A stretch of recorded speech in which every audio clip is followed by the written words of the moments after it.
So hi, welcome to the Education Wave Success Made Easy. Solution Part 5. पिछली video के अंदर हमने बात किया था मास परसेंटेज के बारे में, बट आज की जो वीडियो बनने वाली है हमारा वो volume percentage, mass by volume percentage और पार्ट्स पर मिलियन पे। ठीक है, ये सारे कॉन्सेप्ट आज की इस वीडियो के अंदर हम कवर करेंगे। सो वॉल्यूम परसेंटेज से स्टार्ट करते हैं। सो जो वॉल्यूम परसेंटेज है बहुत ही सिंपल और पिछली कॉन्सेप्ट जो था हमारा मास परसेंटेज उसी से ही सेम मिलता है, बट यहाँ पे जो वॉल्यूम है और percentage so same to same उसी की तरीके से इसका फॉर्मूला है। सो स्टार्ट करते हैं इसकी डेफिनेशन से। The volume percentage of the component of a solution is defined as कैसे डिफाइन करना है, जैसे हमने पिछली वीडियो के अंदर मास परसेंटेज हमने निकाला था। सो वहां पे हमने क्या लिखा था कि mass percentage of the component, but यहाँ पे क्या है वॉल्यूम परसेंटेज। तो यहाँ पे हम भी क्या लिखेंगे, volume percentage of the component. Okay, component phase में है। सो मैं अगर आपको ये वाली पिक्चर दिखाऊं तो यहां पर सॉल्यूशन का टाइप अगर आपको पता करना है तो अगर आपका जो सॉल्यूट है यानी कि जो कम क्वांटिटी में है, अगर उसे जो डाला जा रहा है वो क्या है, सॉल्यूट जो है लिक्विड है और जो सॉल्वेंट है वो भी लिक्विड है, तो जो हमारा जो टाइप होगा सॉल्यूशन का वो होगा हमारा लिक्विड सॉल्यूशन। ठीक है, ऐसे ही बहुत सारे टाइप है। यहाँ पर जो मास परसेंटेज के अंदर हमने क्वेश्चन किया था उसके अंदर क्या था कि हमने ग्लूकोज को मिलाया था। ठीक है, ग्लूकोज क्या है वहां पे, एज अ सॉलिड। ठीक है, बट जो वाटर है हमारा वो क्या है, एक लिक्विड। तो ये किस तरीके का टाइप हो गया था, वो भी एक लिक्विड सॉल्यूशन था, बट यहाँ पे जो सॉल्यूट था हमने सॉलिड लिया था और जो सॉल्वेंट था वो लिक्विड लिया था। आई होप आपको ये जो टाइप ऑफ सॉल्यूशन है वो यहाँ पर अच्छे से क्लियर हो जाएगा। ठीक है, इसी तरीके से बहुत सारे टाइप दे रखे हैं। ठीक है, आप देख सकते हो यहाँ पर जो गैस है, यहाँ पे सॉलिड सॉल्यूशन में क्या है कि आप सॉल्यूट एज ए गैस लोगे, सॉल्वेंट अगर सॉलिड लोगे, तो उसका एक एग्जांपल दे रखा है कि सॉल्यूशन ऑफ हाइड्रोजन। हाइड्रोजन क्या है, एक गैस है, और पैलेडियम, पैलेडियम क्या है, एक सॉलिड है। ओके, ऐसे यहाँ पे amalgam of mercury with sodium, amalgam क्या है यहाँ पे लिक्विड है और सोडियम क्या है, एक सॉलिड है, जो कि क्या है सॉलिड सॉल्यूशन बोला गया है इसको। इसी तरीके से इस एग्जाम्पल के अंदर हम इथेनॉल और वाटर ले रहे हैं। हमने क्या लिया है कि इस इथेनॉल को इस वाटर के अंदर मैंने डिसॉल्व कर दिया है, बट ये जो इथेनॉल है वो कितना है हमारे पास में 100 ml। ध्यान रखना, जब भी हमारे पास में जैसे ml हो गया, लीटर हो गया, तो वॉल्यूम को हमेशा इस तरीके से आप समझ लेना। जब भी हमारे पास में इस तरीके का आएगा तो वॉल्यूम जो होगा वो लिक्विड फेज में ही होता है। ठीक है, तो यहां पर हम क्या करेंगे कि वॉल्यूम ऑफ द कंपोनेंट हम किसका निकालने वाले हैं, यानी कि वॉल्यूम ऑफ इथेनॉल। हम इथेनॉल का यहां पर क्या निकाल रहे हैं, वॉल्यूम परसेंटेज। तो वॉल्यूम परसेंटेज ऑफ इथेनॉल क्या हो जाएगा हमारे पास में, वॉल्यूम ऑफ कंपोनेंट कितना है 10 ml अपॉन, अगर मैं टोटल देखूं तो इस इथेनॉल को जब मैंने इसके अंदर मिलाया तो ये 100 पूरा हो गया। ठीक है, तो 100 ml यहां पर हो गया, इनटू इसको मैं यहां पे कितना लिखना है 100। ठीक है, क्योंकि हमारे पास में क्या है परसेंटेज, जैसा हमने फॉर्मूले में लिखा है सेम हमने पुट कर दिया है यहाँ पर। तो जो हमने यहाँ पर क्या करा है कि 10 ml ऑफ हमने क्या लिया यहाँ पर इथेनॉल, और 100 ml हमारा पूरा मिला के सॉल्यूशन हुआ था, और ये हमारा परसेंटेज। ठीक है, अब यहाँ पे कट आउट करते हैं कि 0 से 0 कट गया, सो हमारे पास में जो बच गया हमारे पास में वो क्या आ गया 100 ml। तो ये हमारा क्या हो गया कि volume percentage of the ethanol कितना हो गया भाई, वो हो गया 10%। तो इस तरीके से आपको सिंपली यहां पर वॉल्यूम परसेंटेज आपने फाइंड करना सीख लिया। अब आगे जो हमारे पास में जो टॉपिक है वो क्या है उसको भी देख लेते हैं। वो उसमें लिखा हुआ है simply mass by volume percentage, यानी कि W क्या है यहाँ पर मास, और यहाँ पे V क्या है वॉल्यूम। वॉल्यूम हमेशा क्या होता है लिक्विड फेज के अंदर, यहाँ पे हमने बता दिया, और मास क्या होता है kg, सॉलिड फेज में होता है, जैसे kg हमारा हो गया ग्राम, ऐसे ऐसे चीजें आएंगी तो आपको समझ जाना वहां पे मास दिया हुआ है। सो स्टार्ट करते हैं इसकी डेफिनेशन से। The volume percentage of the component of a solution is defined as the mass by volume percentage.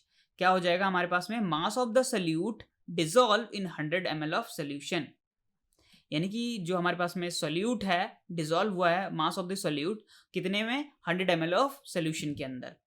Suppose मेरे पास में यहाँ पर वाटर है, ठीक है, हमने इसके अंदर सॉल्यूट मिलाया हुआ है जो कि क्या है एज अ एक सॉलिड है। सो उसका एक एग्जांपल अगर हम कंसीडर करेंगे तो आपका उसका जो ये कॉन्सेप्ट है मास बाय वॉल्यूम वो इजीली क्लियर हो जाएगा। सबसे पहले फॉर्मूला देख लेते हैं कि फॉर्मूला क्या कहता है कि मास ऑफ द सॉल्यूट, यानी कि जो हम मास मिलाने वाले हैं वो एज अ क्या माना जाएगा, सॉल्यूट, ठीक है।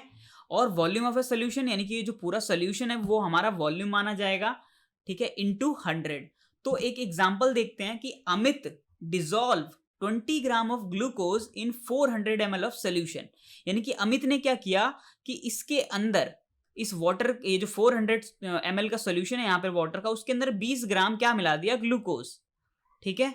सो अब हमसे यूं पूछा गया है कि मास बाय वॉल्यूम परसेंटेज बताना जरा कितना होगा। सो आपको सिंपली पता है क्या करना है, आपको सिंपल सी मैथ लगानी है। यहाँ पर जो मास ऑफ सोल्यूट है वो कितना है हमारे पास में, 20 ग्राम, और जो सोल्यूशन है हमारे पास में वो भी हमें दे रखा है कितना, 400 ग्राम, ठीक है, जो सोल्यूशन है, और यहाँ पे ये है हमारे पास में सोल्यूट। तो आई होप आपको ये चीजें समझ में आ गई होंगी। अब इसको हम यहाँ पे एज ए फॉर्मूले के अंदर पुट करते हैं। तो मास बाय वॉल्यूम परसेंटेज निकालने के लिए यहाँ पर सिंपली क्या करना है, आपको यहाँ पे ऊपर रखना है हमारे पास में सोल्यूट जो कि मास होगा, यहाँ पर हमारे पास में 20 ग्राम ग्लूकोज है, और क्या है हमारे पास में नीचे 400 जो है वो क्या है हमारे पास में ml, वो है हमारे पास में वाटर। यहाँ पे वाटर लिख देता हूं मैं यहाँ पे, इनटू 100, क्योंकि फॉर्मूले के अंदर हमारे पास में पीछे क्या था, इनटू 100, ये भी मैंने यहाँ पुट कर दिया। अब इसको सिंपल सा कैलकुलेट कर लेते हैं कि यहाँ पे 400 हो गया, यहाँ पे 100 हो गया, 0 से 0 कट गया। यहाँ पर एक सिंपल सा, अगर पेपर के अंदर आप करना चाहते हैं तो यहाँ पे सिंपली पेपर के अंदर आपको रफ लिखना है ऊपर, और नीचे की साइड में आपको क्या करना है, सिंपल सी मैथ है, 4 है यहाँ पे 20 है, सिंपली करके यहाँ पर क्या करना है, आपको कट आउट कर देना है। इससे क्या होता है कि पेपर में एक लगता है कि हाँ इसने पूरा सॉल्व किया है। बड़े बड़े क्वेश्चंस आएंगे, इस तरीके के स्मॉलर क्वेश्चंस नहीं आएंगे। सो हमने क्या किया, 4 5 20। तो यहाँ पे जो हमारे पास में वॉल्यूम परसेंटेज आ गया वो कितना आ गया, 5, ठीक है। तो ये हमारा क्या हो गया, आंसर हो गया कि इतना उसने क्या करा है, हमारे पास में मास बाय वॉल्यूम परसेंटेज हमने निकाल लिया है। अब बात करते हैं, ये तो हुई बात हमारे पास में मास बाय वॉल्यूम परसेंटेज की। अब जो लास्ट टॉपिक है हमारा, ठीक है, पार्ट्स पर मिलियन, बहुत ही सिंपल है टॉपिक, ठीक है, आप इजीली इसको ग्रैब कर पाओगे, कुछ भी ज्यादा इससे पेपर में नहीं पूछा जाता, क्वेश्चंस आते हैं फॉर्मूले के बेसिस पे। So parts per million can be defined as the ratio of the number of parts, ठीक है, parts of the component to the total number of parts of all component of the solution multiplied by 10 to the power 6। थोड़ा सा difficult लगी होगी इसकी definition आपको, but मैं जैसे ही इसकी मैथमेटिकल एक्सप्रेशन लिखूंगा आपको इजीली सिर्फ उसी को ही क्या करना है, पेपर में लिख के आना है और उसी को ही डेफिनेशन बना देना है, ठीक है। सो सपोज मान लीजिए हमारे पास में, अगर मैं इसको मैथमेटिकली अगर सॉल्व करना चाहूं तो कैसे करूंगा, यहाँ पे अगर मैं मैथमेटिकली देखूं तो जो हमारे पास में जो फॉर्मूला होगा पार्ट्स पर मिलियन का, मैं इसको पीपीएम लिख रहा हूं, ठीक है, पार्ट्स पर मिलियन। तो किस तरीके से होगा कि देखो यहाँ पर हमने क्या लिखा हुआ है कि नंबर ऑफ, ठीक है, पार्ट्स ऑफ द कंपोनेंट। तो मैं इस पूरे हिस्से को मैं कहां लिखता हूं, नंबर ऑफ, मैं रिपीट कर रहा हूं, number of parts of component, ठीक है, ये मैंने कंपोनेंट लिख दिया। अब इसके नीचे क्या लिखना है हमें कि टोटल नंबर ऑफ पार्ट्स, ठीक है, सेम यही वाली लाइन लिख रहा हूं मैं, ठीक है, क्योंकि यही होता हमारा total number of all component of the solution into 10 to the power 6, ठीक है। बस ये आपकी डेफिनेशन है, इसको बाय इसको लिख देना है आपको। और अगर मैं इसका एग्जांपल कंसीडर करूं, सपोज मान लीजिए हमारे पास में क्या है, it is used to express the concentration of the solution where solute is present in a trace. जो यहाँ पे जो सोल्यूशन होगा, सॉरी हमारे पास में जो सोल्यूट होगा, ठीक है, जो सोल्यूट होगा वो क्या होगा, एज अ ट्रेस, ठीक है। अब ट्रेस क्या होता है, सपोज मान लीजिए मैं एक यहाँ पे ड्रॉपर है मेरे पास में, ठीक है, यहाँ पर इस ड्रॉपर से मैं इस तरीके से ड्रॉप डाल रहा हूं, ठीक है। तो जो एटमॉस्फेरिक यहाँ पे जो चीजें होंगी, सपोज मान लीजिए यहाँ पे इसके अंदर मैंने 0.0005 ग्राम NaCl डिसॉल्व कर दिया। अब ये जो था पूरा 100 ग्राम था, 100 ml ऑफ वाटर। तो ये एक तरीके का मान लीजिए कि एटमॉस्फेरिक में से क्या हुआ कि NaCl आ गया, उसने इसके अंदर मिल गया। सो जो ये हमारे पास में atmospheric where the solution is present in a trace, ठीक है, जो कि क्या होता है, concentration of pollutant in the water, यानी कि अगर concentration of pollutant in water के अंदर मिलता हमें तो उसको ही हम एक्सप्रेस करते हैं as a trace. For example अभी मैंने आपको बताया कि इसके अंदर मैंने इतना NaCl मिला दिया। सो इसको किस तरीके से हम यहाँ पे number of parts of the component कितने हैं भाई, हमारे जो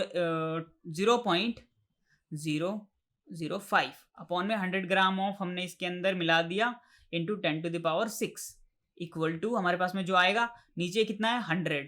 तो इसको भी 0 पॉइंट लगा के यहाँ पे पॉइंट लगा दो सिंपली, यहाँ पे नीचे 0 है तो ये 0 यहाँ 2 ऐड हो जाएगी, इसके साथ में कितनी 0 है, 3 0 है तो ये भी इसके साथ में ऐड हो जाएगी, लास्ट में क्या है 5 भी ऐड हो जाएगा, ठीक है, इंटू 10⁶।